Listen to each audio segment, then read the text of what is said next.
Hi there. My name's Don Cento, and I was in that band or those bands. Hi, Don. Oh, hi, Grady. It's me, Grady. Oh, hi. It is you. Figured that out. It's wonderful to see you. Yeah, man. Happy Monday to you. Happy Monday. A case of the happy Mondays. Yeah, dude. Let's try and steer this Monday car out of the Monday ditch. Oh, man. So, yeah, I was at Lee Harvey's last night, gigging with the Dead Thing with, we just, before we started rolling, brought up Reggie Roofer and some other familiar names and faces. Good old Lee Harvey's. It has not changed, luckily, like at all. I can't imagine that it could or would.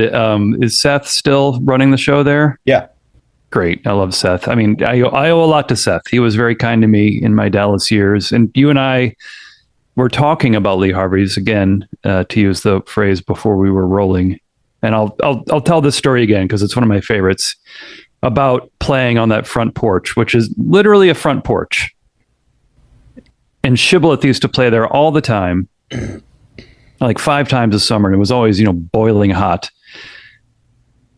And Shibboleth is doing our weird little instrumental thing, and the crowd is hip as shit, and beautiful people are walking around. And I was always set up on stage left playing my guitar. And then the ring on a hook game was always his on stage left. So I was always inconveniently playing my guitar, and I would have to get out of the way for people to play the ring game all night long. More than once I was hitting the head by the ring. And it was always like people, they would walk up on stage and they would just sort of like I was furniture. They wouldn't really know I was there. It was the most amazing thing. I guess that's what you get for playing in an instrumental band. Yeah, I bet that has a real existential connotation to it. It does. There was my other favorite Lee Harvey's anecdote, and I was just talking about this with somebody recently. Was I texting you about it? But we were playing a gig there, and somebody overheard, and I think it was Mike Dane overheard a couple of women walking past, and they said, they need to stop playing this Pac-Man shit and play something funky.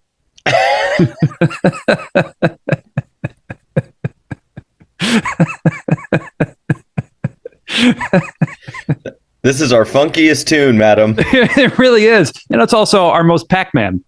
Yeah.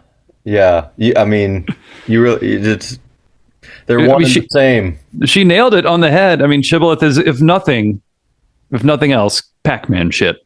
Yeah. Oh, man. Just the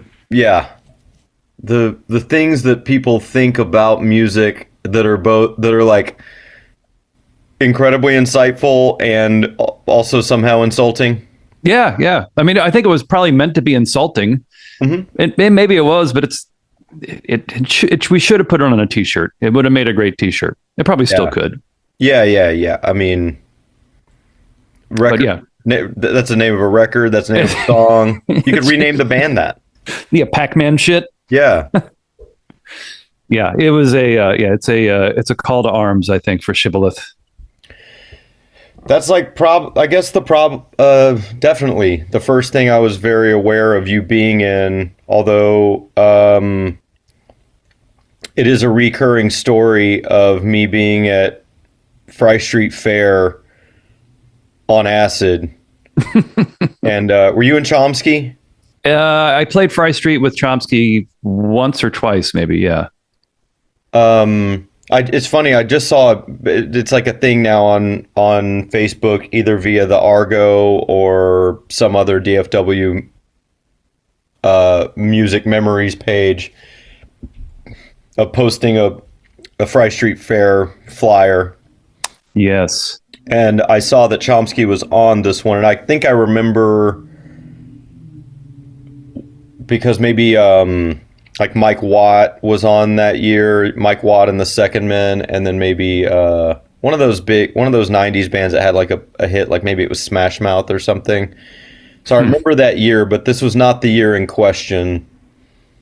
This was your acid year? Yeah. I went to this year was the Bella Fleck year. Oh, I don't think I was there for that. Do you remember what year that was? This would have been 98 or 99. Okay, I joined Chomsky in either 99 or 2000, I think. I don't remember when I joined that band. You ever done acid, Don? I never. No, I'm terrified of that. Martinis are my acid. There's like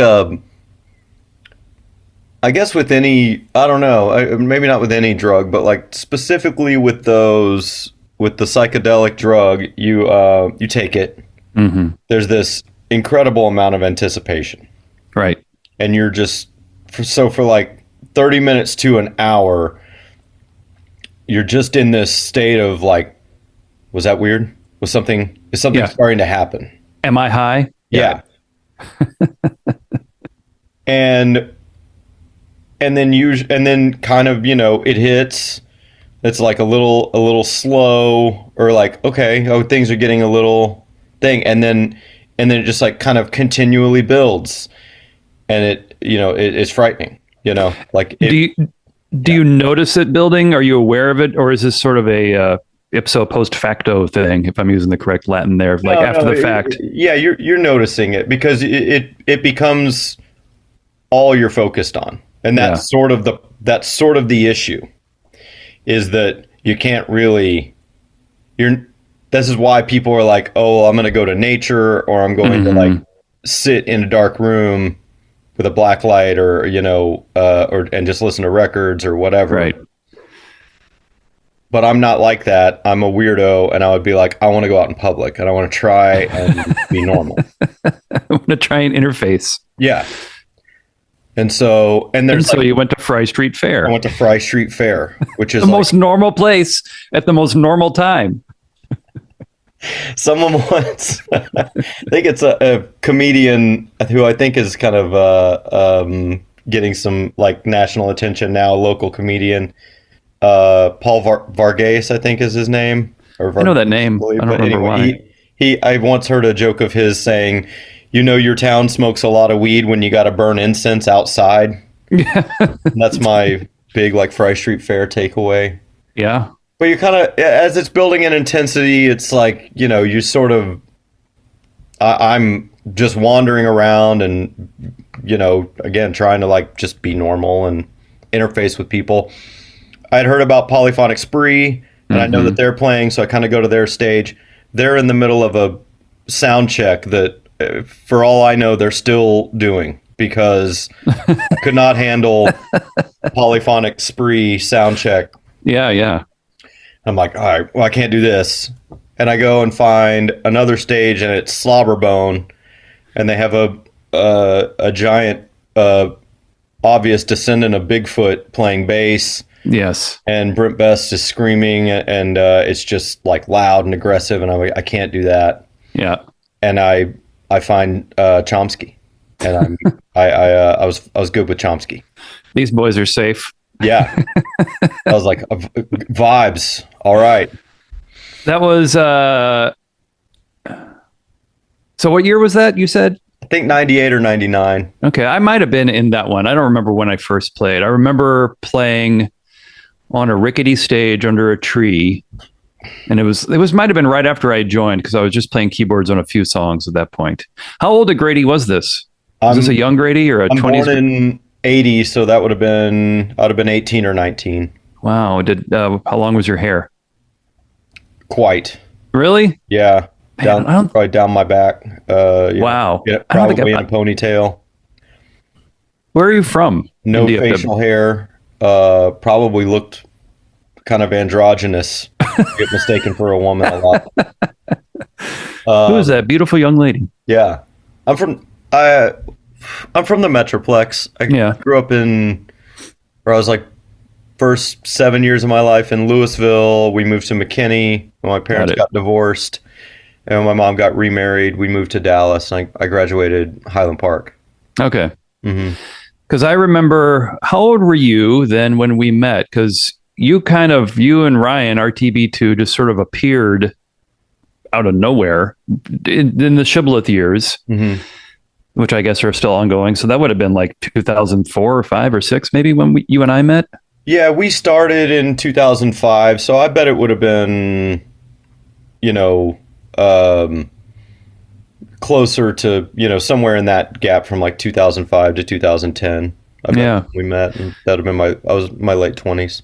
You guys just kind of showed up and like were immediately playing the Granada, as I recall. Or maybe you had a couple of years of striving that I wasn't aware of. Like in retrospect, it did kind of happen fast or something, or I don't know, kind of via, I think the ticket, really. Oh yeah. I feel Okay. like just because uh, I was friends with Danny, and so he would always put our shows Yeah. on the concert calendar, and like if anybody, and of course there was always the thing because Mike Reiner could not get our name right, and so that would always like it would create a sort of a few seconds of conversation about Yeah. us. Yeah. Do you remember when they did Spin or Spare on the hard line? It was like Yeah. a segment that ran. Was there RTB2 ever on that? I don't think so. Okay. I think Yeah. they did like a demo I did millennia ago. They were played a couple of songs on that. And I think we got a spin. I don't think we were spared.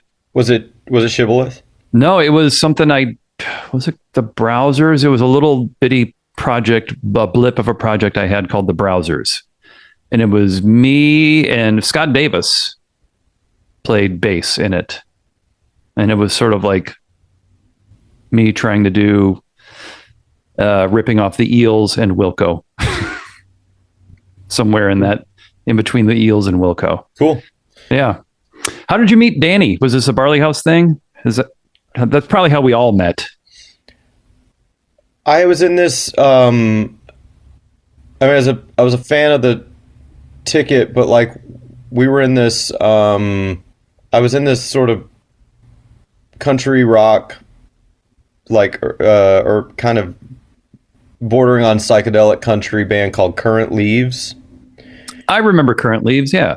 with Aaron White, Yeah. and I think we got put on a bill with Sorta Sort of. Yeah. at Dan's, and Danny liked us because our singer Aaron kind of sounded like Graham Parsons, or at least was very influenced by that and kind of wrote in that style, and Danny liked that.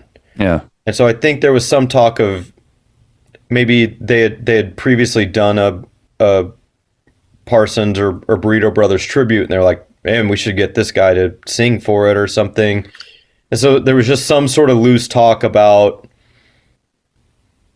us playing together, or Yeah. Aaron playing with Danny or something. And then I think that whole time that band existed, the constants were Aaron and I. And so at some point we needed a bass player, and I was like, you should ask Danny because we know he's into this kind of music. And he accepted, and would come up to Denton to practice with us and That's awesome. play shows and stuff. And so and it was like right after, or maybe around the time that the Carter Albrecht died. And so I don't know, Danny was like, he was just around and was he was cool, and like an open book. I remember we'd go to Rubber Gloves after practice and hang out and just seem like we just instantly clicked. Yep. He is a great hang. He's the Sam Malone of Dallas. Fucking A. I think that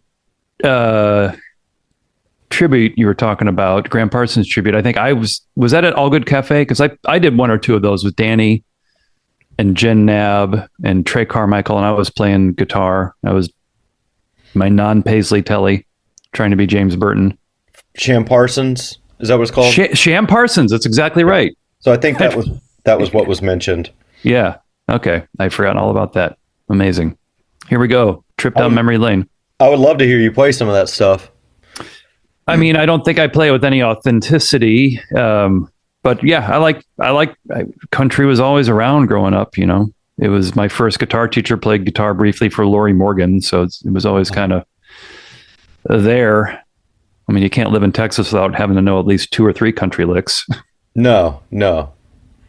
And like the I don't know, is authenticity like a thing anymore? Like it used to be this how you came up and what your roots were, and I think that's Yeah, over.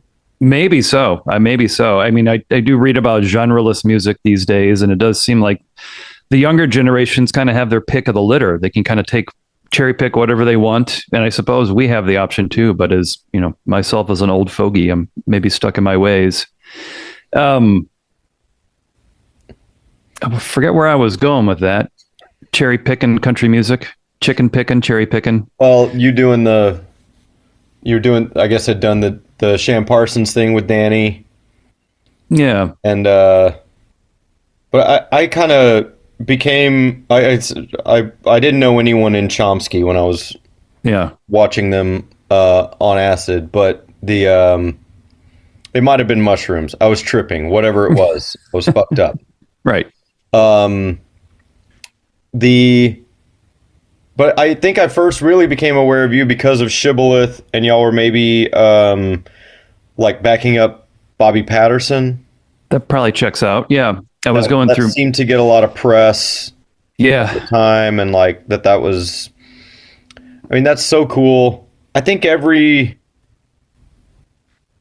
every musician, but there's a certain kind of musician that when you hear about the Wrecking Crew, or you hear about the Funk Brothers, or the Swampers or whatever, that you want to be in some kind of like cool backing band crew, right? That can just kind of find a singer and sort of instantly cop to their style, kind of slot in. I think that was sort of. Yeah, I mean, Shibboleth started out as its own thing, and then so that was all right. Shibboleth started in 1999 with Rich Martin and James Driscoll. They were, great jazz musicians, and they had just been playing jazz gigs. And I think Rich told James one day that he had some songs and maybe they could record them. So I think they started a little recording project in '99. And then they decided they needed a guitar player, and James and I had been buddies since college. So we met around 1992. We met at 93, maybe. We met, I'm going to jump back even further, because the origin story of James and I is we got into an argument at the Flying Tomato over who was better, a Brazilian or a jazz piano player named Aiden Essen or Bo Diddley. James was in favor of Aiden Essen. I was in favor of Bo Diddley. I think now, 26 years later, I think we agree that I won that argument. But you can have James on sometime and get his take. But anyway, fast forward back. So we became good buddies. And then James suggested that I might be a good fit for Shibboleth. And it was kind of perfect, like from the get-go, because Rich is an amazing writer and is an amazing dude. So we just started doing our thing. And then playing, we got gigs. We were playing around. We were playing at like the Elbow Room pizza place. Yeah. Which was great. Yeah. Like Wednesday nights, like we had a regular thing there. And then we had a regular thing at the Quarter, which was another like little formative thing. And then, like you're talking about, I think when we made our second record, we had kind of evolved into like a band. We had figured out what we do, what all of our roles were. We had figured out sort of the writing. And we did, it was sort of like a loose concept of being, I always wanted us to be like a interchangeable background band in that way. And so when, I think it was probably Mike Snyder floated the idea of us backing up Bobby Patterson. It was either Mike Snyder or Jason Meyer. I don't know if you know Jason. Jason's a great guy. He is a musician, but he doesn't not a practicing musician, but he's a great music fan and record collector and enthusiast and good friend. And he'd be a good guy to talk to. Okay. But yeah, so they got us in touch with Bobby. So Jason knew Bobby because Jason is involved in the English Northern Soul movement. You know what that is?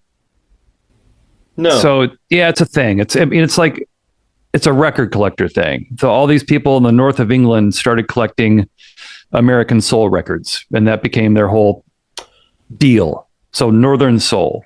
Yeah. They seem to think of it as a style of music, but I think it's just a cohort of record collectors. Anyway, they get into real obscure shit, and they got it way into Bobby Patterson because he was sort of, he had some minor hits in that era in the whatever would be late 60s. And so Jason Meyer, being a part of that scene, connected with Bobby. And I guess Mike Snyder, just having his fingers in every single Dallas musical pie, was also connected to Bobby. So they put us together.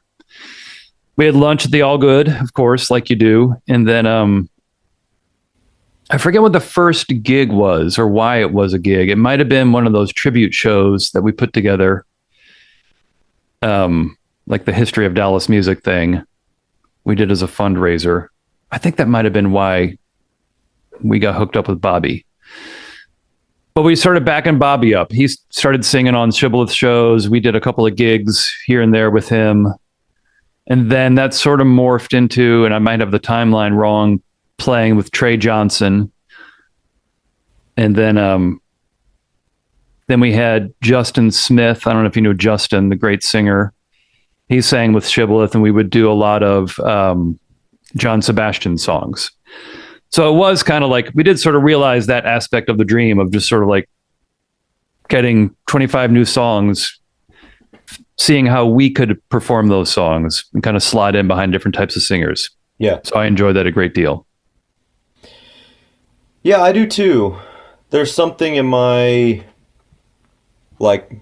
in my musical brain that is, in my mind anyway, I'm lazy. I'm not going to practice something just to practice it. Right. And so what I do is get myself into a situation, like book a gig or book a session or do something or join a band or start a band where I have to all of a sudden learn a bunch of new material in a short amount of time. And that pushes me to work because I won't work. I won't learn just to learn, I guess. Yeah. I think that's the best way to be a musician. I mean, the best way to become a good musician is to play music. Yeah.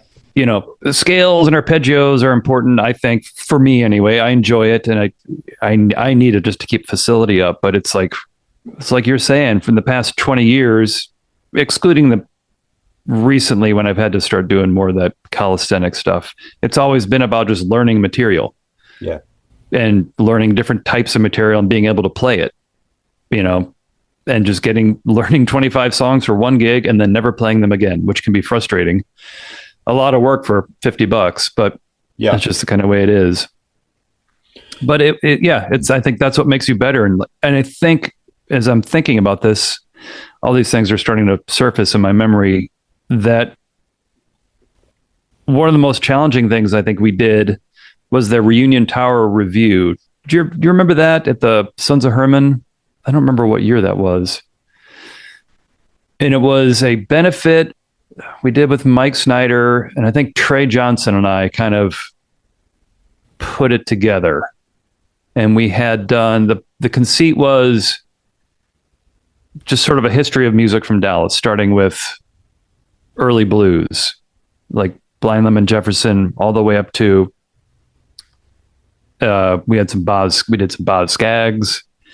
We did it's the band that did Jerry Godzilla, one of the punk bands from Dallas. Man, I'm blanking on this. And we ran the gamut. We roped in Wolanski to kind of help us pick out some songs. And it was a huge, huge deal. It was like the core Shibboleth, Rich Martin, James Driscoll, myself, and Matt Kellum on drums.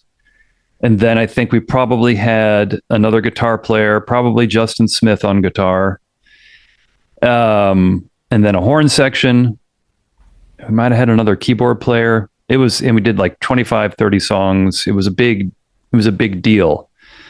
And cool. We did that, and it went really well, so well that Wolanski co-opted us to do that same thing the following year at the Dallas Observer Music Awards. that was sort of we just reprised that whole bit there, maybe added in a couple more songs. And I remember, and we had a ton of different guest singers. I mean, like 20 guest singers. I couldn't even begin to remember. I wonder if I have the MP3s of it somewhere, but Carter, Chris Holt, Jen Knabb, Andrew Huffstatler from Baboon. Sorry, I'm looking at my computer right now. No, I don't have it anywhere.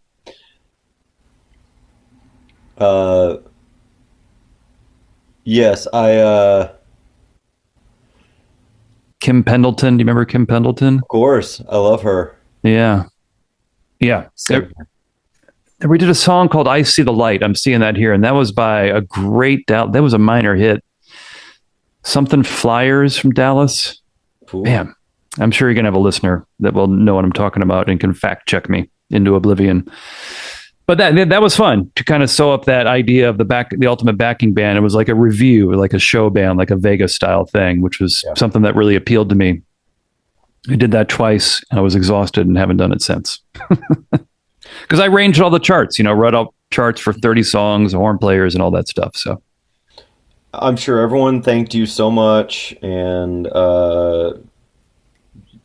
everyone gave you a bunch of money. Oh yeah, tons of money. Yeah.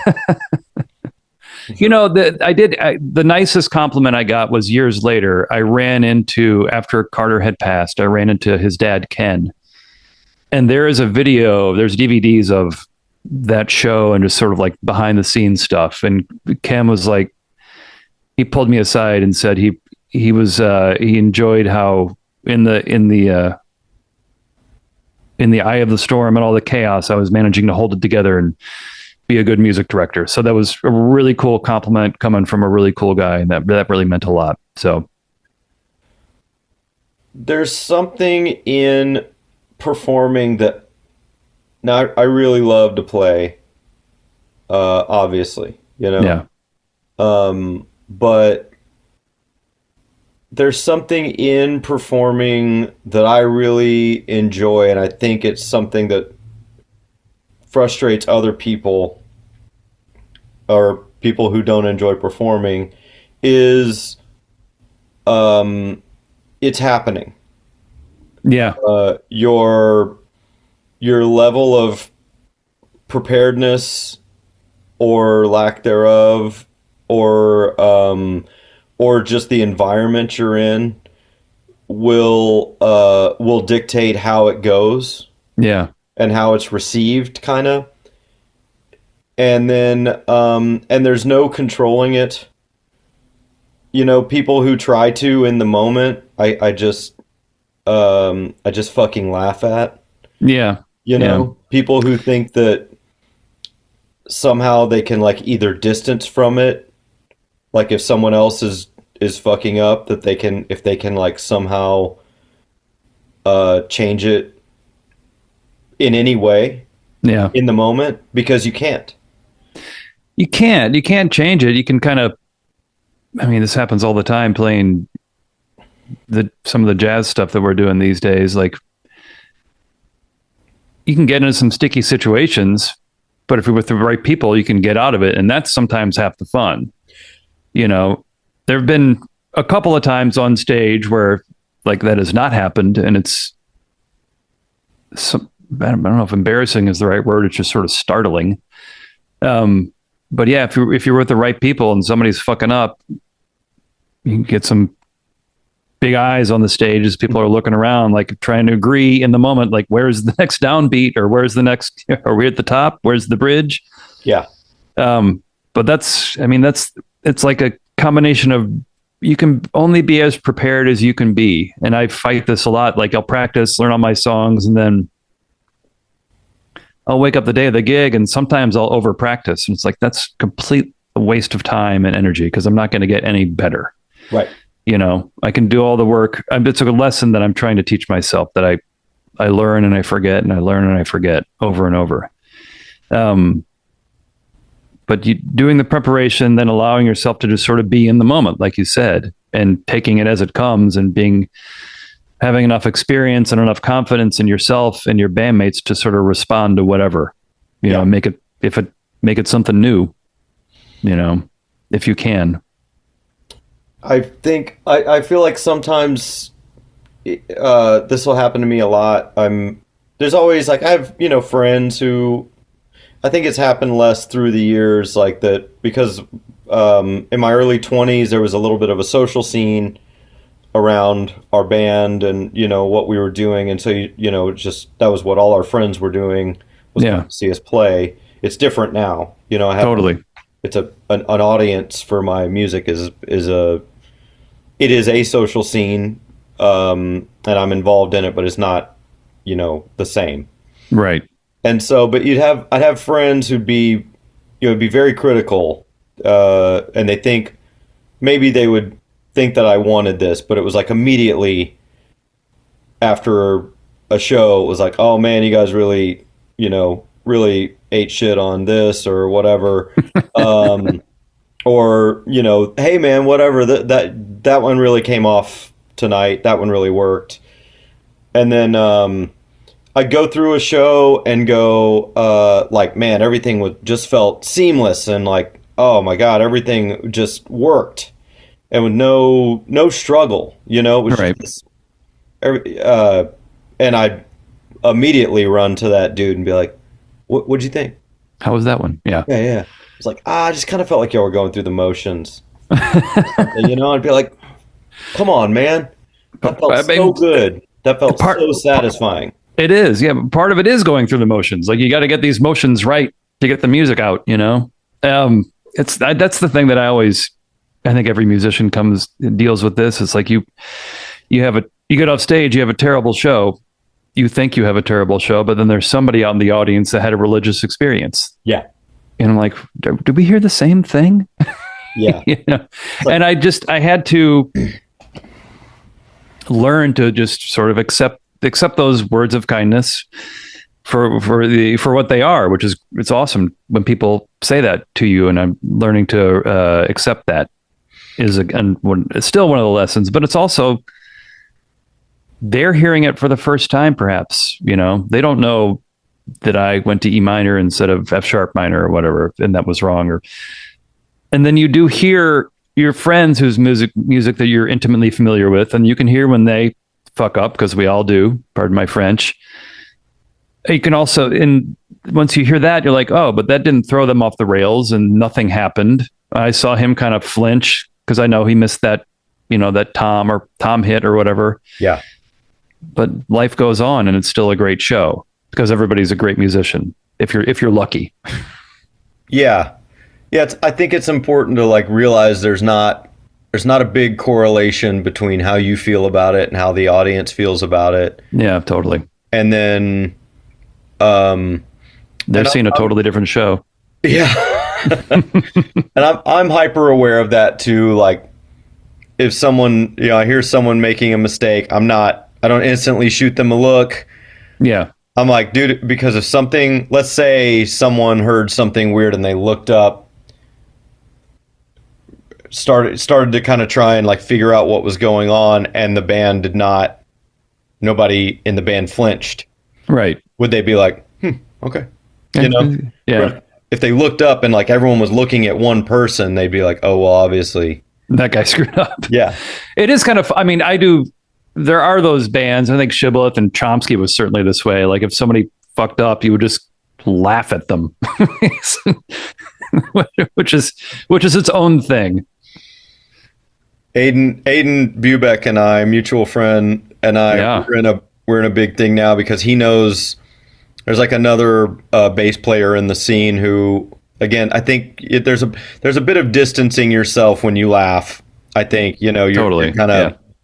But this guy, when you mess up, will shake his head no. He will look at you and shake his head no at you, and so that's a thing now between Aiden and I. Or when someone else messes up, we'll look at each other and go, and just shake our head, just sort of this smug, like, yeah, that ain't it.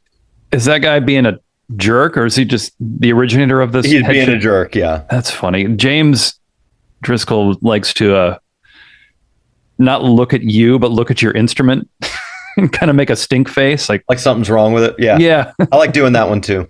That's a good bit. That's a really good I like bit. to do that too. That's a good one on guitar players. When you're in the rhythm section, you have these bigger notes. You have this, you're driving the Cadillac, man, right. And I'm looking over at you on your motorcycle, and occasionally you wipe out, and I'm like, having fun, zipping through traffic over there. Yeah. Yeah. Get all those notes. Man, I like that. I like the way you think about that. That's why I like talking like this, is like talking to a rhythm section player. We're both rhythm section players, but from a different perspective. Like, you do play the big notes. You do have you have less room for error because you're playing less. Yeah. If that makes sense. Yeah. That's if I'm doing my job right. Yeah. I this is a more recent psychedelic experience I had. You're noticing a pattern. Yeah, your hair is growing as we speak. I was thinking about, I wasn't listening to myself play, but I was listening to some like groovy 70s band. When you hear those guys in like the mid 70s, everything's really dry. Totally. Yes. And everything's behind the beat. And I was like the rhythm section is like, I hear every note is like these cuts, and everything between those cuts is like a pillow. Mm-hmm. Okay. So I was like imagining like a long pillow, and we're just making these little incisions in it. And I was like, and the pillow is where the rest of the band plays. Yeah. Like, and so I was visualizing it when I'm playing, of like, I need this, if I could just create this, no matter what the tempo is, no matter what the feel is, if I can just stretch the tempo a little bit so that everything that the guitar player plays, he feels like, oh, I've got a lot of space. Right. And like understanding my relationship to the lead players, mm-hmm. and what they're doing, and just sort of, sometimes the thing is like react. I think more in a jazz thing, and like with the, playing Grateful Dead music recently, it's like, a lot of it is you want to kind of react. And so it's a bit of a like, well, I'm going to react to what you're doing. I'm going to try and play off of it. And maybe we end up in a little thing, but I also am like, don't force it. If, you do a little hook up for a little section, and then you hear them going off somewhere else, like, okay. And I'm back in my, sort of stated role. I think that's it's great when everybody does kind of hook up, and then you can kind of push it too far. Then it just becomes mimicry and kind of goofy, silly. And it can be very addicting to kind of try and get in somebody else's shit. Yeah. But it doesn't, when you play with them a lot, and yeah. Kind of where they're going to go. Yeah. Sometimes it can be cool. Sometimes you gotta let it ride. Kind of what you were saying about the beat made me think of something, a learning experience I had with, because as a guitar player, most of my life, when I'm paying attention to the drummer, I'm paying attention to your hands, where the hi-hat is, or where the snare is, because if I'm hitting a chord with the backbeat or whatever. Mm-hmm. So I feel like I have that pretty well under control. Others may differ. But then when I was in Sarah Jaffe's band and I was playing bass on a number of songs with Matt Pence, which is, always a luxury having Matt Pence as your drummer. But after I started, I've always played bass, but I've never really like played bass like a bass player. I played it like a guitar player. Yeah. But in that band, I started trying to play like a bass player. And at that point, it was when I'd never listened, with a capital L, to the kick drum, to your feet. Yeah. So I had to learn how to, and I don't think I ever quite got it, learn to listen to the drummer's feet instead of the drummer's hands, which is it's just totally eye-opening to step into another musician's shoes and try and hear the music from that perspective. you realize exactly just how deep that well of knowledge is and that well of experience, and how just like, oh, anybody can play bass. It's only got 4 strings. Well, no, there's so much more that's going on there.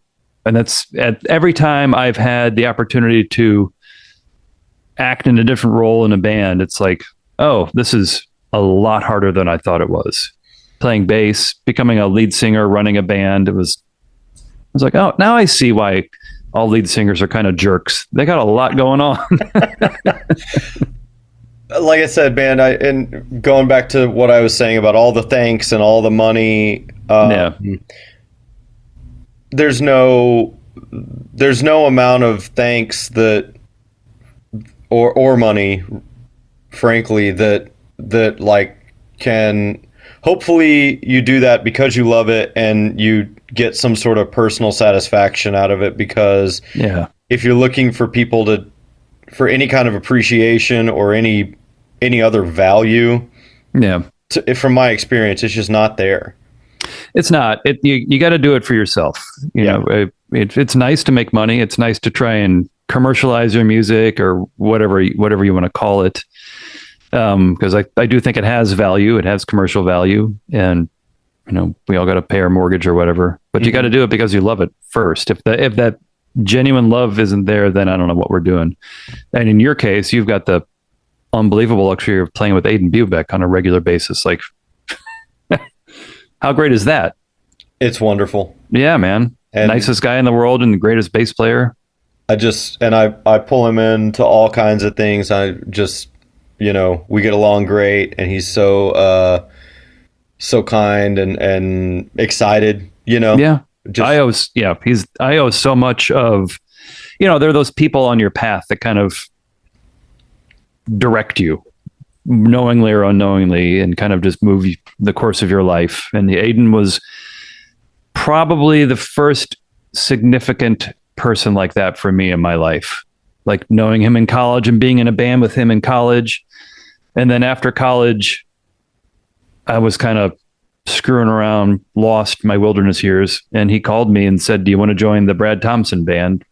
And I was like, okay. So moved down to Fort Worth, and that kind of set me on a path, you know. It was my first professional thing, first real record, first real touring, you know, and learned a ton there. I got through that relationship, through that band and the relationships in that band, I got into graphic design, which has been my rock job for all these years. Met Mike Dane, who was another formative person, kind of that I kind of still like is always in the back of my mind when I'm making a record or doing something, like how might Mike approach this? You know, he was the first guy to really kind of take it seriously, what I was doing, and help me level something up, because he produced or finished producing and mixed that Brad Thompson record in 1997 or whenever it was. And y'all met at UNT? Yeah, Aiden and I met at UNT. Yeah, I don't know if we were in a lab band together or how we met, but we played a lot of jazz. And then we had a rock band called Matfield Green. It was with me, Aiden, Jerry Rawson, who was my roommate, a singer from Fort Worth named Hillary Tips. Do you ever know Hillary by any chance? That sounds familiar, but I can't.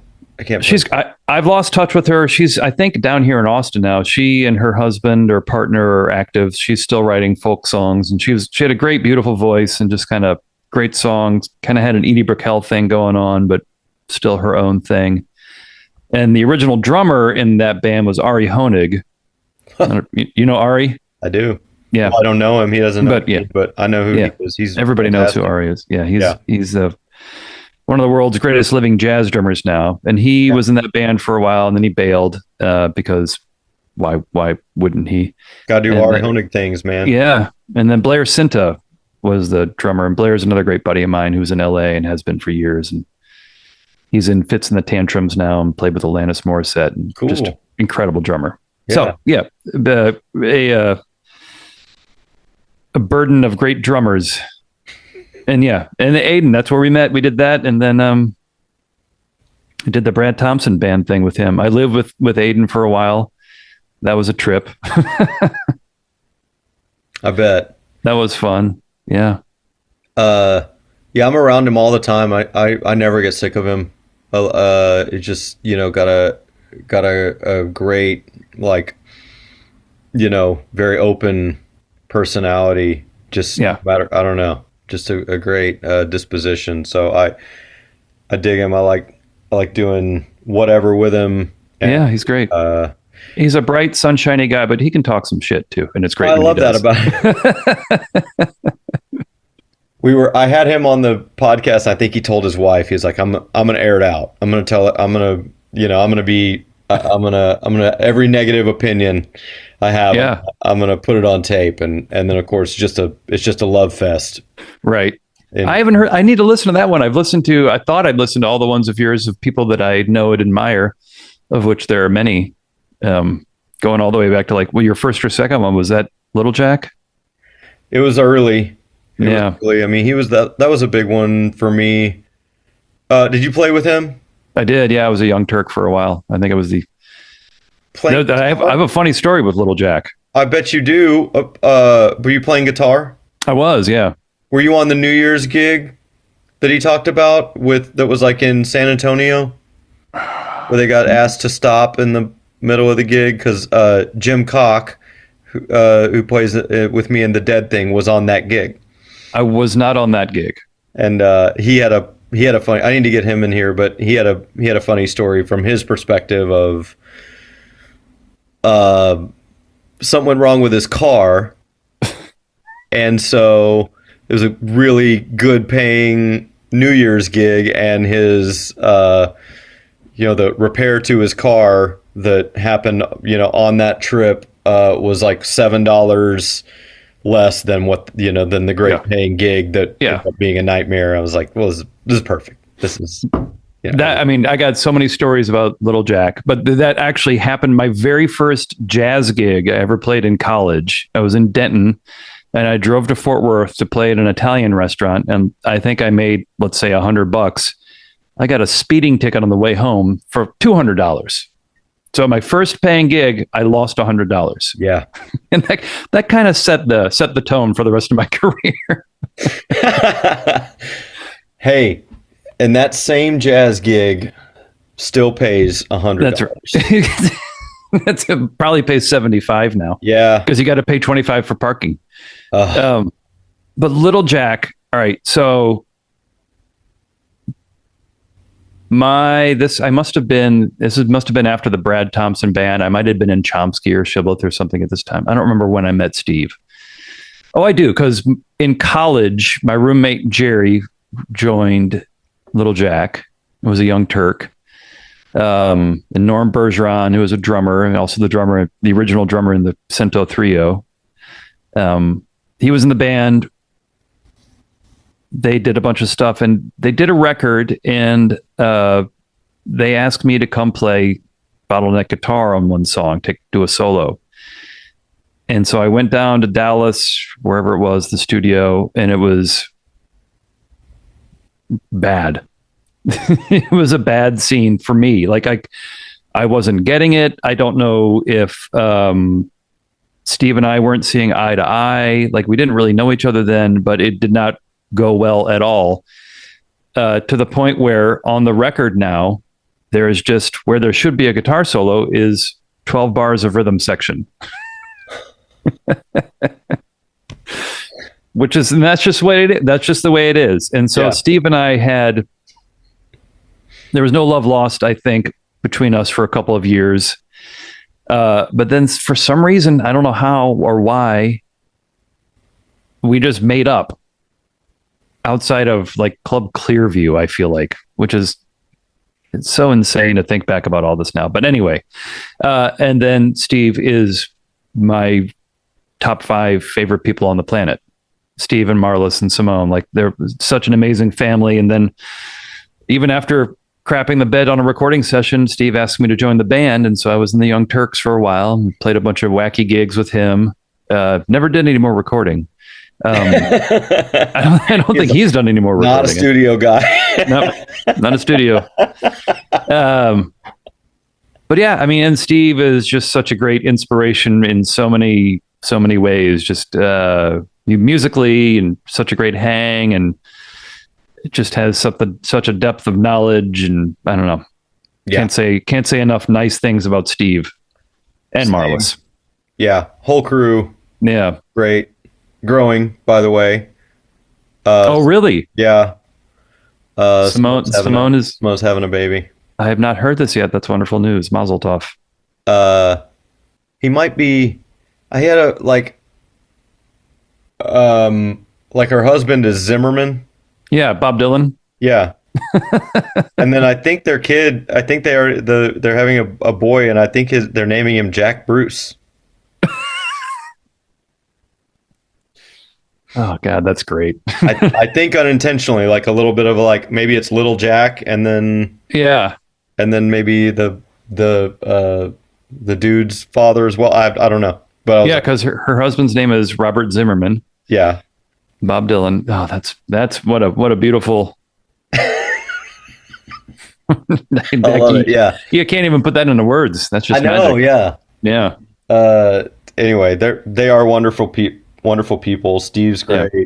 Marlis is great. They're just and that's I don't think I've ever seen Little Jack with a guitar.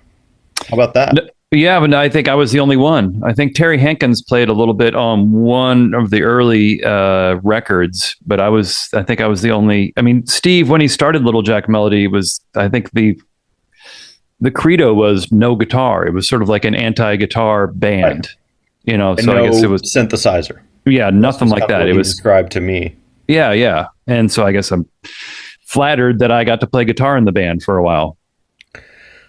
I think that's so ballsy just to be to just create something that just so purposefully flies in the face of what's going on. With everything I've done, I really only do what I want to do, or what I think, my basic, philosophy is I want to play music I like with people I like. Yeah. And I will continue it if other people like it, if there's an audience. Right. For it, and sometimes there is and sometimes there isn't. But, yeah, there's just I can't really imagine doing something that's just so from the get-go philosophically so anti. I don't know how to say it. And do it for so long. And didn't do it well, Yeah. It's hard enough to just it's a ballsy enough move to just take that stand, but to take the stand and execute, those early records are so amazing. Just the playing is great, the writing is great. It's all there. So the older records are great too. Yeah. Especially that 12 bars of rhythm section. But yeah, I mean, just having a vision and sticking to your vision. I think that's one of the things that I learned from guys like Steve, or just, that was always something I struggle with as a writer. And it's by virtue of the fact that I've been in Chomsky with Sean Halleck, who is an incredible writer. Mm-hmm. Shibboleth with Rich Martin, who is an incredible writer. Little Jack with Steve, who is an incredible writer. These guys, they're all Sarah Jaffe, who's an incredible writer. And I'm sure I'm leaving out plenty of people, but people that are just sort of kind of from the jump have their own voice. Yeah. And that was always daunting to me as a writer. And I think it kind of made me slower because I didn't want to mimic them, because it was so easy to mimic them because I was around it so much. But it also just made me conscious of everything that I'm writing. Is this really me, or am I trying to mimic something, or what's the value of this? Maybe too conscious. Yeah. But I think that's another best way to become a good musician, is to just play with great songwriters, which seems like a pedantic thing to say, but I don't even know if that's the right word, but it's easier said than done, and it's also harder said than done.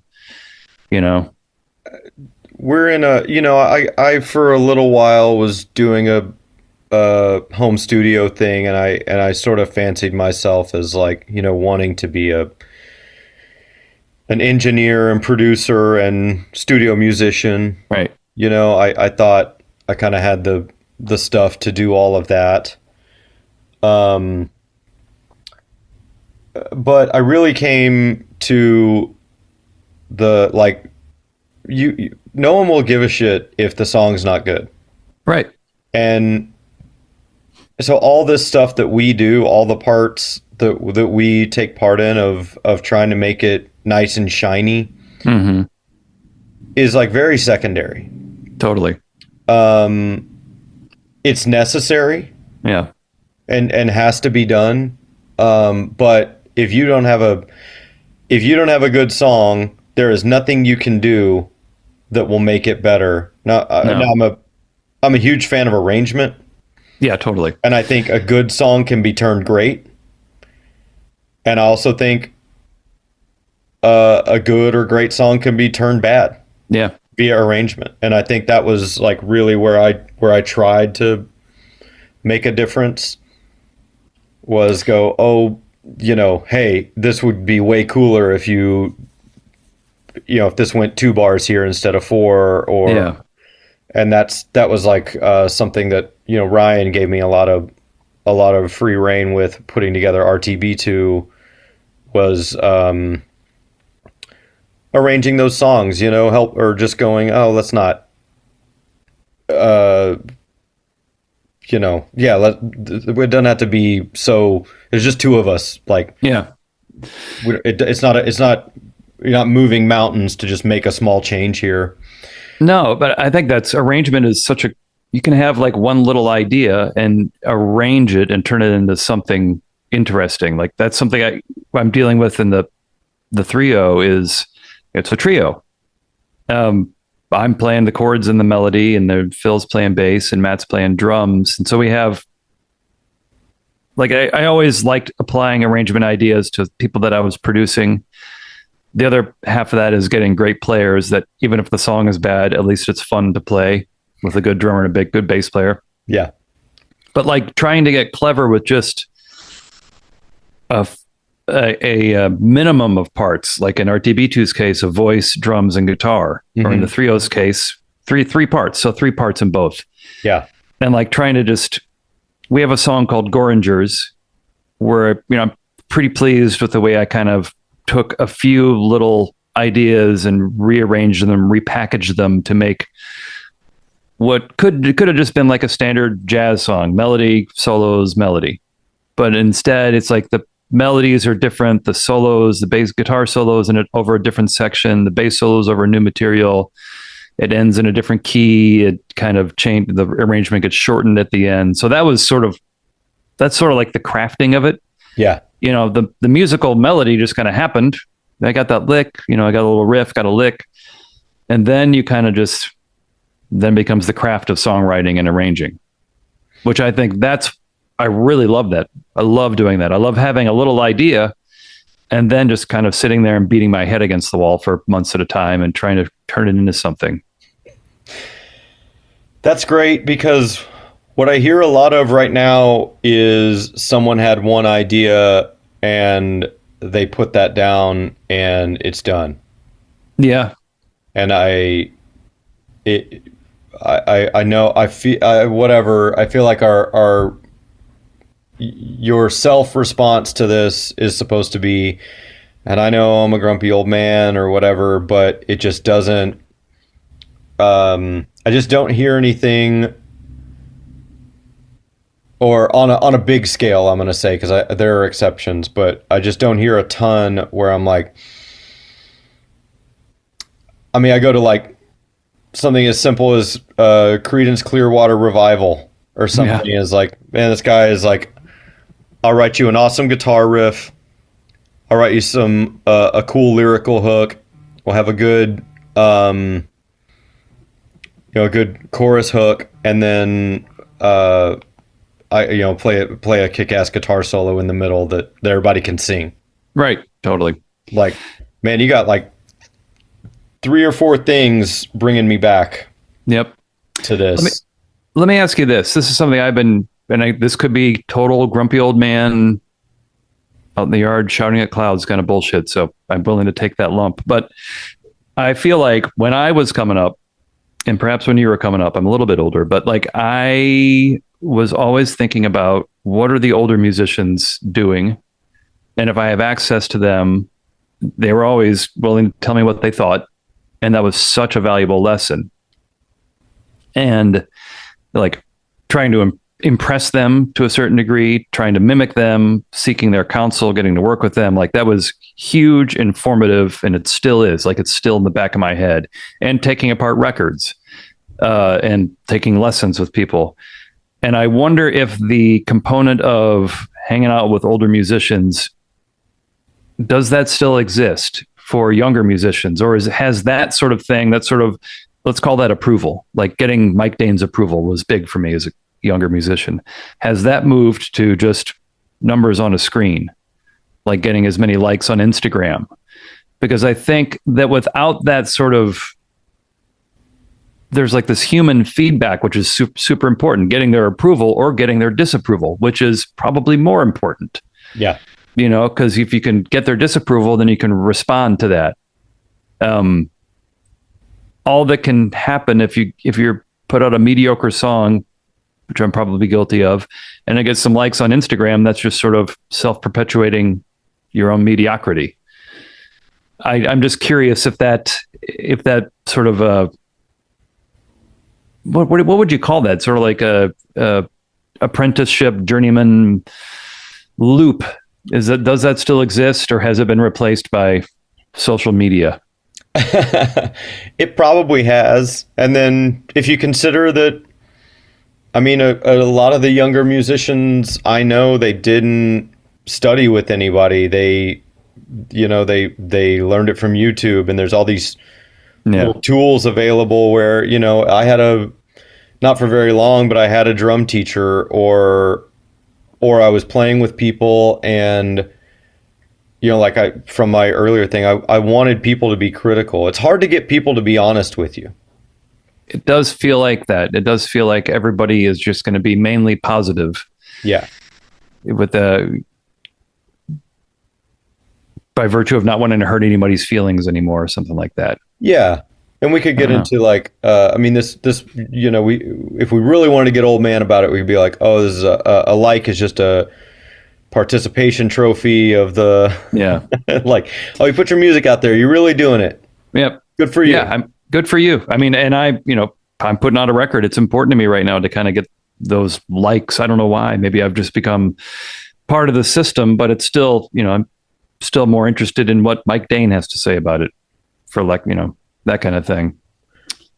Well, you must entertain yourself first.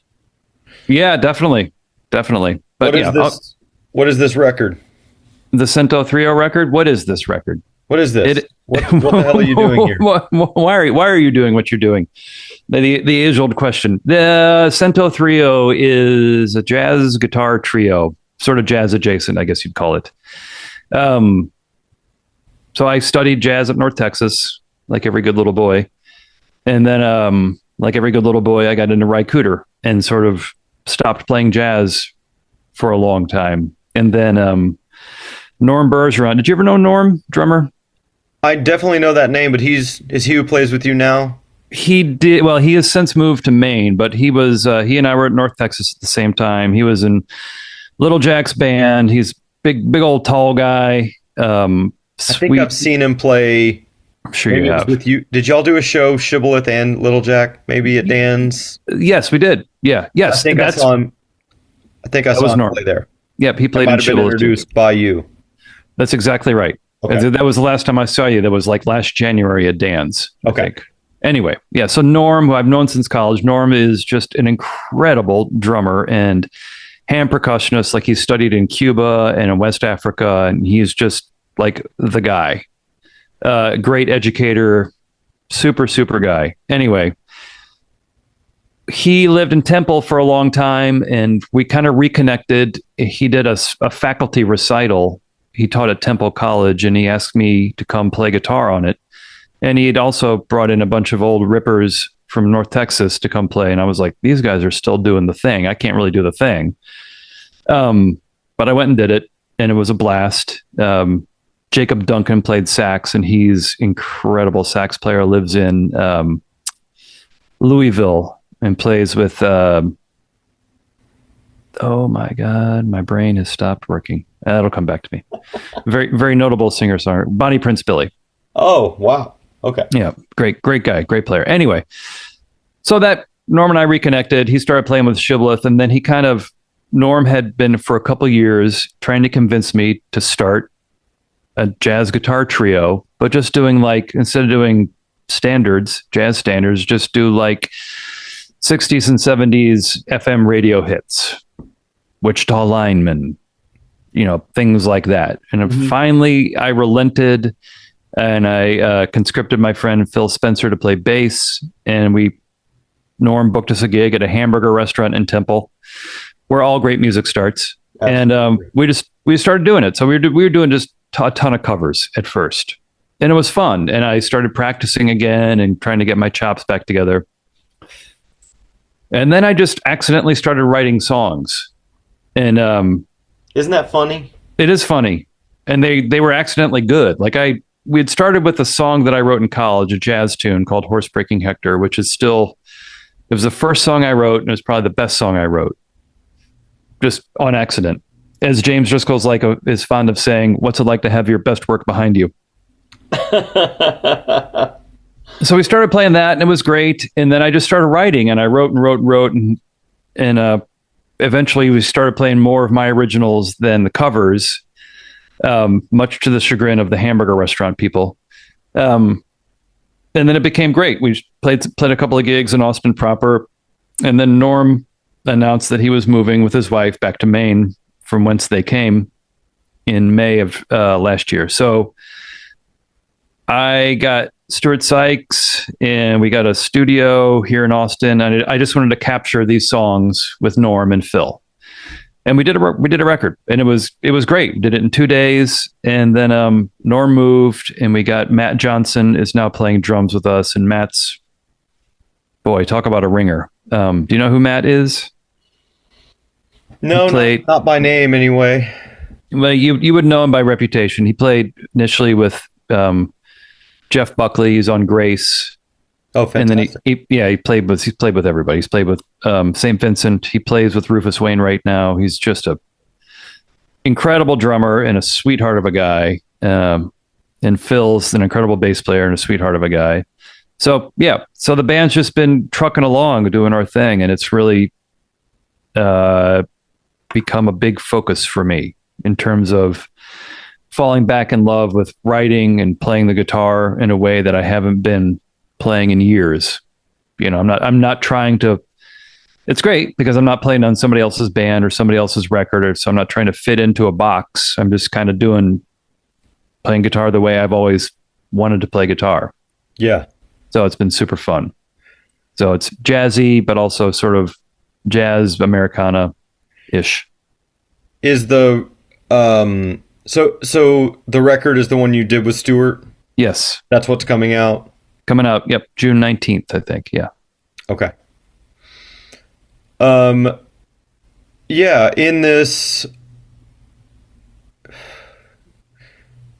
well, probably one of the aside from I don't know what is a worse idea, coming up playing jazz or writing your own singer-songwriter material, commercially, I guess. Yeah. So this is love. This is your love for music. This is just playing with people that inspire you. I think that's so cool to hear that you're playing these popular melodies and also working on your guitar chops and stuff, and then lo and behold, these ideas start coming out, because I do think it's important to,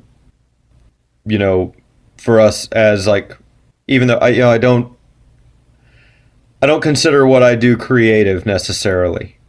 I create pillows, as you heard before. You slice pillows. Yeah. But we do need, as creative people, we do need to put ourselves in a situation to be creative. Yeah. And so if you want to write, you have to sit down with your guitar in your hand and a piece of paper in front of you if you want to craft songs that require words, you know. Yeah. Yep. And then what is your composition style like? What do you do you sit and play it through, or do you come up with an idea and then do you like notate it, or what's your I definitely write it down for the band. It's been a real luxury having a band that can read music, so it's so much easier it's so much more efficient. And I forgot how much I enjoy that. The methodology is just sort of like writing a song with lyrics. And some of these songs on the record actually started out as vocal songs. Good.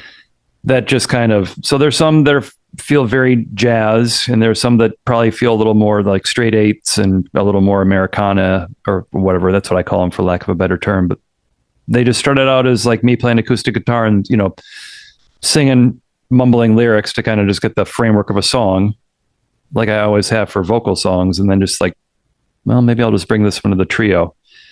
So some of it is that, some of it is getting a little idea and then just kind of putting it through the ringer and just kind of sitting with it for a while, notating it, playing it with the band, taking it back, adding something, removing something. It's just the process doesn't really change, I guess, from like the only benefit is I don't have to worry about lyrics. Yeah. But now I have to worry about soloing. So I guess it's, I don't know which is harder. It's the process is just finding the real hard part about the process is time management, setting aside the time to write. Cause I think it's sort of like practicing or like lifting weights or running or anything like that. It's something you have to commit to. I have to commit to on the regular to be sort of for it to be good. Yeah. Yeah. Something that we all, I think, deal with is like, especially when we're young and really trying to build up our chops and impress other people, is you play a lot. Yeah. And that's sort of the like young musician's burden.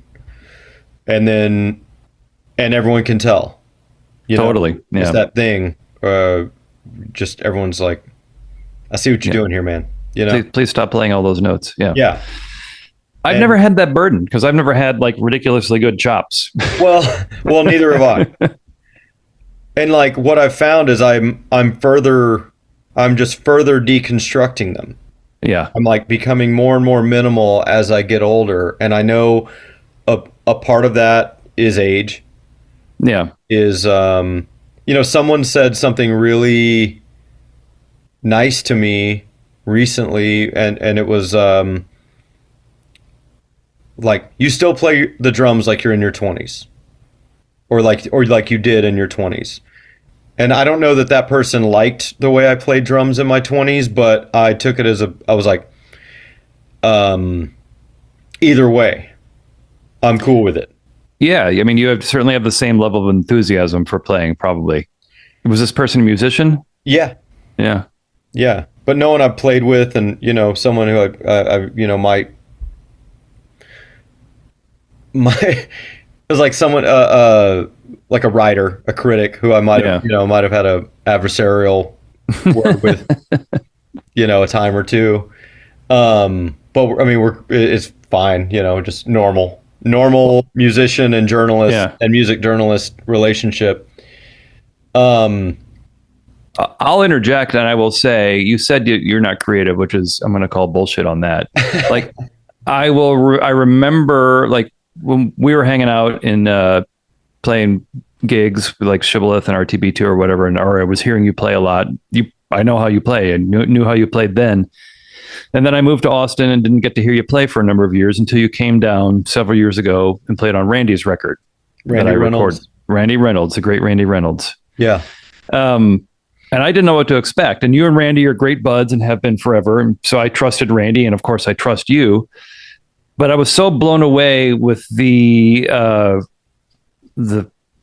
focus and the restraint and just the ideas and the commitment. It was not what I remember you playing like. Not that everybody plays in one way, but it was just really, it was so refreshing. It was just not refreshing. I don't know what I expected. I knew you weren't going to do a bad job, but it was just like, it was just, it was reaffirming my love for your drumming. It's like, this guy has still got it. He's getting better and better. And I admire that so much. And it was cool. And on that note, this podcast can be sponsored by AARP because this is more old guy shit. Like, I've circled back and played with some people that I haven't played with in a while, or just kind of like seeing people that I haven't seen play in a while. And I'm really struck by, and I love this about musicians, I think, they just get better. It's so cool to see these people like that were already good somehow getting better. Yeah. You know, and I don't know if it's not that they're playing faster, but they're just playing with more economy, or just more, the ideas are clear and focused. It's just, man, it's really cool. I love being around people that are still consciously trying to get better. Yeah. And it's not a physical thing. Everyone's always trying to maintain their facility, I guess, but it's just, I don't know. I've had a couple of experiences like that recently where I'm just walk away like, this is a thing that is happening that probably was not available to me before. I'm 53 now. I guess you could say it's middle age. I don't think as a younger musician, I was aware of that, because we were all just kind of hacking away, but it's been really cool to see the people I know get better, to watch older musicians that are still great, like thinking about Sonny Rollins, who just died. And I recently discovered a drummer. I didn't discover him. He's been around forever. A drummer named Mike Clark, I think. He played with Herbie Hancock on Thrust, I think. One of those post Headhunters funk records. Yeah. Great, fucking great drummer. He's like 85 or still playing jazz gigs in New York. And I started following him on Facebook, and he's always ranting about something. So that's hilarious. But there's a lot of videos of him playing, and he sounds great. It's just, that's everything I hope to be. Same.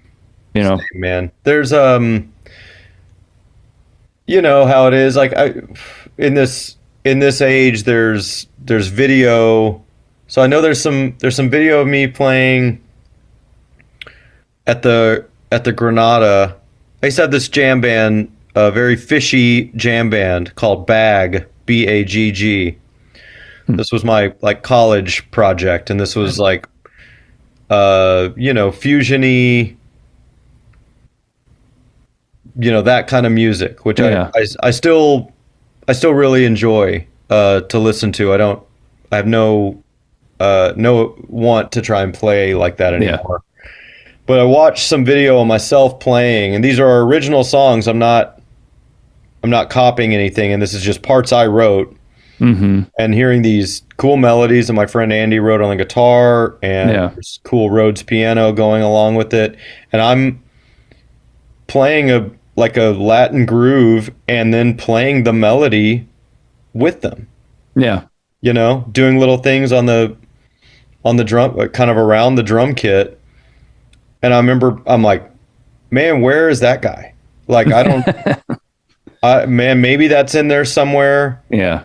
Maybe it's still there, and that led to that same thing. I can watch video of Ryan and I playing a handful of years later, which felt like a long time at the time. But when I look at it now, it doesn't seem that far away. Yeah, and I see the same thing of he and I playing in this very. I think I used to see what a live wire he was and think, oh, I have to match his energy. Totally. Yeah. And so I would hear same things we were talking about before. I knew where he was going to go. Mm-hmm. And so I was going to try to go there with him and be this, play everything he was and in a very wild, loud and kind of crazy way. And since then, since we've been playing less and I've been playing more in group formats and understanding the rhythm section component a little better, Right. I've taken to more of that approach with him and being like, hey man, you get out there, you do all, I mean, he's restrained as well. Mm-hmm.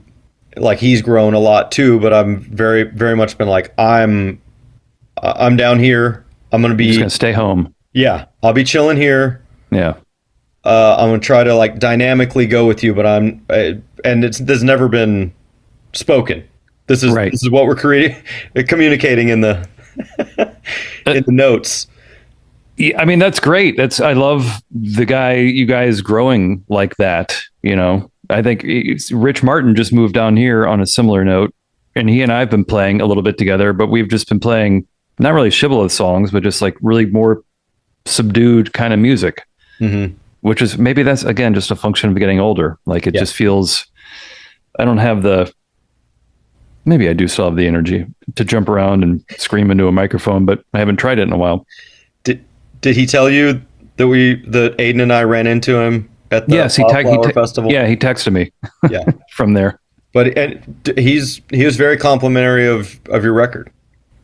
Well, he's another one of those guys. So that if Rich says something is good, then it must be good. So I'm always trying to impress Rich because that guy hears everything. I don't know, man. I trust that guy's ears so much. He's such a great writer and he's so insightful and just love listening to him speak very slowly. Yeah. He very, I admire people with great ears and who have that level. You mentioned Pence. Yeah. Matt Pence and all I want to do every time I go see him, I have a new thing I'm going to steal from him. Yeah. And then, and I feel like, kind of, because now there'll be more space between times I get to see him play. Yeah. When I used to see him play all the time because I was a huge fan of his band and and then now every time I see him, I think I know what I'm going to get and it's even better. Yeah. And then I've worked with him in the studio and he's, quick with the, hey, you're doing this or quick with a, even lyrics, things you don't expect first or second time to hear a song to start to pick up this minute detail. I remember very specific to that. Doing the Sarah Jaffe record, Bad Baby, up there, however many years ago that was, 2017, 18. It was me and Sarah, Scott Dambaum, and Matt. God, it was just a great record. That's a crew. It's a great crew, yeah. And I remember we were just working on a song, kind of doing the thing, and I was playing keyboards on it. And it was like, Matt we did a take of whatever I was playing, like a rhythm part or something. And then Matt was like, hey, dial up a bell sound and play it at this one part. So I found the sound and then he cued me and I just played one note and it was like this perfect little thing, And I love that about Matt. And I love that about working with other musicians I don't know. I love that about making records. I think it's just sort of, it can be such a team process. Everybody's in the kitchen working for the same goal. But like you were saying, Matt is one of those guys that's hearing the big picture at all times, There's something cool going back to that record we did with Randy, and kind of speaking to the thing we were talking, or that I was talking about of like the one idea thing is like, I think this whole, I want to claim that it's like a sort of a byproduct of everybody having a recording studio in their bedroom. And it's that I think essentially everyone can come up with a rough idea for a song, maybe get in and out lyrically without sounding stupid. or and just throw it down and it be done. You know, in preparation for that Randy record, you know, he had sent me a Google Drive of somewhere between 60 and 100 songs. I remember this, yeah. And you and he went through them before he came to me, right? Yeah. Just and I mean, I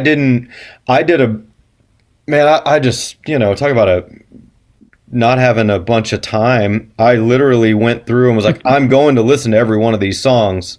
Yeah. But if it doesn't strike me, I'm no patience. Yeah, totally. Next. Yeah. Yeah. And you know, you get to be like a publisher or a you know, a song pitcher from back in the day. Yeah. And hear, totally. and hear why so many people's demos hit the fucking floor. Yeah. Yeah. But yeah, just kind of go through, I like this, cool, and, you know, make a note or put it in another little folder or whatever. And I like Randy's songwriting, always have, and everything about Randy's aesthetic I just love. And so, and then when I came down to record, you guys had done an actual demo process, and it wasn't like I think most people would have done the work that Randy did, which were like phone demos and stuff like that, and gone like maybe one step beyond that, or recorded the songs to their technical capabilities, thrown them up on Bandcamp and been done. Right. And I'm not here to say there's anything wrong with that, but like just the intentionality that went into him filtering it through me, taking it to you. And so that by the time I was there, we were working with kind of that very much informed me. Was there even like you had done some pre-production anyway? I think it was demo necessarily, but I think we had cut all the acoustic guitars and the vocals, and I think you probably played to that, if I'm not mistaken. Right. Yeah, that's right. And that was a crazy process. Like I was just kind of following his lead, you know, as whatever one of the jobs of a producer is to either lead the thing or kind of help shepherd the thing. So I was just kind of like, he had an idea and I was trying to help him realize that idea. And he was like, yeah, we're going to get Grady down here. I'm like, you sure you don't want to get Grady first? And he was like, no, let's do these guitars. Mm-hmm. We did that. We did the vocals. And do you remember, had I put some bass on there or anything? Maybe some. Yeah. That was cool too, to already know because there's always that question, like, well, I could steer it this way or that way. Well, I thought what you did on that was so cool because you played it like right down the middle. Like there was nothing very flashy about the parts. There wasn't a lot of fills. You know, it was just kind of like almost like a drum machine approach. Time was great. I think you did everything in like 1 or 2 takes, which was hilarious. And I listened, you know, a lot of times when I'll make a record with people, I enjoy it a great deal. And then when I'm done after mixing it 4,000 times, like I don't want to hear it. Yeah. But I did recently revisit Randy's record, and I was like struck by a lot of good memories in that record, a lot of great sounds, a lot of great performances, like great songs. I'm really, really happy with that record. You know, it turned out really cool. There's something to working fast. Yeah. And I don't know, I've gotten kind of, spoiled by that. And that allows it to still be enjoyable. Yeah. For me, to me, when you beat something to death, I don't ever want to hear it again. It's got too much, you're just sick of it, or there's too much attached to it. But there you can get into those situations with an artist or with yourself where you're like, you don't know what you want, but you also don't know what you don't want. So you end up throwing a lot of stuff at the wall and it just gets frustrating. The best, and I've heard this said, the best are the real heads, the real client, the real pros are just like, you do a mix, they're like, great, done, next. Yeah. They know that 10 little revisions and tweaks isn't really going to make a whole lot of difference down the road. Turning up the shaker 1 dB, no one's going to care. Right. And those records that we really love and that we're attached to, that's probably about the what was put into them. And the shaker is always too loud on those records. Good on them. I mean, you need to hear it. That's right. You need that pulse. It's not like we're trying. I mean, I'm always trying to make a Steely Dan record. I don't think I'll ever quite get there. But always, it seems like whenever there's percussion on like a blues record or an early rock record, it's way too loud. Yeah, like tambourine or percussion. Yeah, I wonder if I always wonder if that's like a monitoring thing or who knows. It can be fun. I always just figure he must be. It's either the producer's brother. He's like, get a little closer to that mic. We're gonna get you on this record. Right. Yeah. It's the more cowbell guy. Yeah. I recently heard a thing with the guy who plays congas on Hurricane by Bob Dylan. Oh, wow. And the congas are mixed boldly in that. Yeah. Thing. And he was like, we did a take and I went in to listen and he's like, and the congas were way up front and I just kind of shut my mouth and was like, cool. Like he was like, I'm not about to say anything about this. And he was like, and that's how they mixed it. And we're like, that's it. Done. That's the song. Yeah. I think that's what I've read. That's how Bob prefers to work. Just kind of what Bob hears after tracking. That's the record. There was another one, someone who was like, I was, sitting in here and he was like, what are you doing? And he was like, I'm EQing the guitar. And he was like, just leave it flat. Yeah. And he was like, what? Bob was like, just leave it. Just do me a favor. Just leave the guitars flat. And then let's just do a playback like that. Yeah. And he was like, and he was right. It was fine. Yeah. I find myself doing that a lot too, mixing. Just you go down so many little blind alleys with your plugins and trying to make the guitar sound great, and it's just sort of a waste of time. Just leave it all flat. Yeah, or whatever. Don't. It's a funny thing. Just because you can doesn't mean you should, and that's probably our old man thing. I think so, but it's just like that's music sort of in a nutshell. It's like you kind of go back and forth between overthinking or underthinking. Is this song done, or do I need to keep hacking away at it?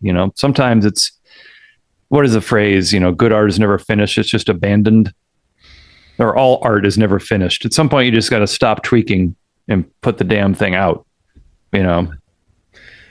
Yeah, I'm with that, man. I mean, is the song finished, Don? There's one song that is not finished that I've got to finish. I'm stuck on the bridge. I keep repeating myself on bridges. I need to write a new kind of bridge. What I need to do is just go listen to something that I would never listen to and just steal an idea from that and cram it into my song. That's my songwriting trick. That's a good one, man. Yeah. Theft, outright theft. Highest compliment you can pay. Yeah, totally. Really. Yeah. What is it? Good artists borrow, great artists steal. Yes, 100%. Well, okay. Records in the can. Yeah, man. You did it with the great Stuart, who I had the pleasure working with and who I love working with. I think that's a cool thing, cool decision on your part too, when you're playing, just to play. Yes. Not have your hands on a board, and you'd be so much less satisfied right now, and this record probably wouldn't be coming out. No, not at all. No, if you had your hands on the faders. That's my least favorite thing about making records with my clients is when it comes time for me to play. Like, I hate doing that. I don't hate it, but it's just so much more. It's just wearing two mental hats, wearing the engineering hat and then the creative hat and the producer hat. And it's a lot for me. There are some guys that are great at it. I don't think I'm losing the patience for it. But yeah, that was a conscious decision on my part was to not record myself, not mix myself. Yeah. Hand it over to Stuart, let him do it all. And man, the capture that, like, I remember walking up after the first couple of takes into the control room and it sounded so good. Like his straight up capture was just perfect. It was great. You know, it's a great studio, the Church House here in Austin, with a ton of great old microphones and a great old Neve board. And Norm has great old drums, and I have a good guitar and whatever. Feels great. We all did our jobs, but man, Stuart really knocked it out of the park. I think sonically the record sounds fantastic. Say the date again, 19th? June 19th. Yeah, full album will be out June 19th. There's a single out right now. There's another one coming out June 5th. You know, jazz singles. Who knew? Cento Threeo. Mm-hmm. Cento Threeo.